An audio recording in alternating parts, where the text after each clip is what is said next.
안녕하세요. 연예가 뉴스입니다.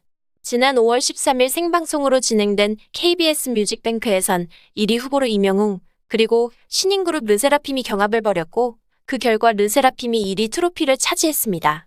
하지만 음반 발매 첫 주에만 무려 100만 장을 팔았고 주간 디지털 음원 순위 가온 차트에서도 1위를 차지한 이명웅이 정작 뮤직뱅크에선 2위에 그친 것에 이날 방송을 본 시청자들은 다소 의아하다는 반응을 보였는데요. 여기엔 뮤직뱅크만의 독특한 배점 기준이 큰 영향을 끼쳤습니다.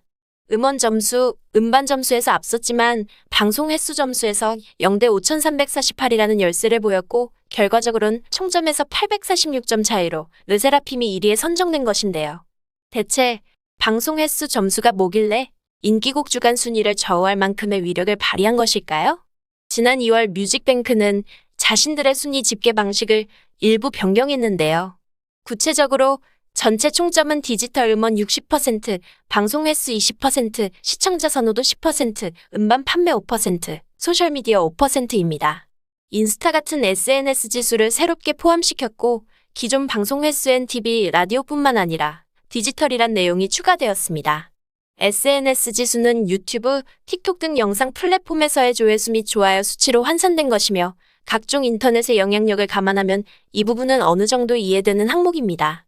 그런데 방송 횟수 점수의 애매함은 좀처럼 이해하기 힘든데요.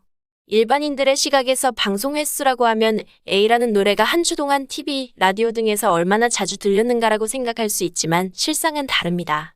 KBS에서 제작하는 TV 프로그램, 디지털 콘텐츠, 라디오 프로그램 출연 횟수로 합산하는 것인데요. 여기서 디지털 콘텐츠 부문은 KBS의 유튜브 웹 예능을 말하는 것입니다. 결국 KBS 유튜브에 해당 가수가 출연을 해야 획득할 수 있는 점수가 방송 횟수 점수인 것입니다. 데뷔 첫 주 뮤직뱅크뿐만 아니라 여러 개의 KBS 유튜브 콘텐츠에 출연한 르세라핌은 이 항목에서 높은 점수를 얻을 수 있었습니다. 반대로 컴백 첫 주 방송 프로그램 출연이 없었던 이명웅은 자연히 0점 처리가 된 것입니다.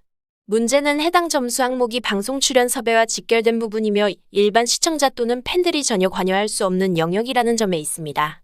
한마디로 팬들의 응원과는 전혀 무관한 단순 출연한다는 점에서 공정성의 의문을 자아냅니다.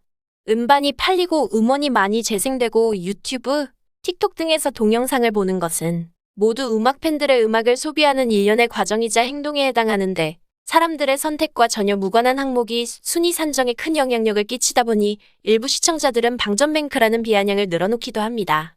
여기에 지금 영웅 시대를 비롯한 이명웅의 팬들이 KBS에 해명 요구를 요청하고 있는데요. 사실 이명웅 팬덤인 영웅 시대뿐 아니라 일반 대중들도 의문점을 표하고 있습니다.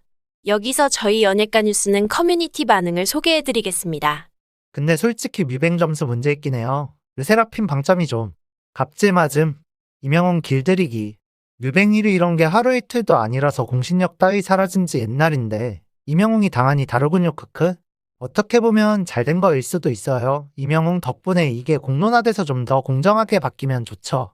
이게 불펜에서 댓글로 봤는데 개편 이후 음원 음반 다 앞서는데 방점으로만 뒤집힌 건 처음 봤더군요. 방점뱅크 위상 대상이 이명웅에다가 음원 음반 다 앞서는데 방점 5,000점으로 뒤집히니 말이 안 나올 수가 없죠. 근데 어느 순간부터 방점이 미친 듯이 높게 나오던데 왜 그런지 모르겠어요. 르세라핌 방점이 높을 순 있는데 이명웅이 0점인 것도 웃기네요.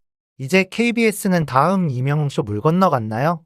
그리고 한영웅 시대 회원은 이명웅은 연말 단독 쇼까지 하면서 KBS에 기여했는데 이번 뮤직뱅크 사태로 인해 실망감이 컸다며 명확한 해명이 없을 경우 해명이 있을 때까지 지속적인 요구를 이어갈 생각이라고 말하기도 했는데요.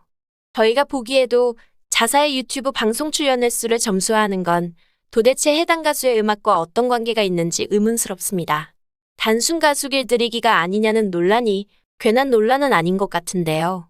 공정성을 겸비한 음악 순위 프로그램이 되어야 공신력이 있을 것 같은데 앞으로 뮤직뱅크가 공신력을 회복하기 위해 많이 바뀌어야 할 것 같습니다.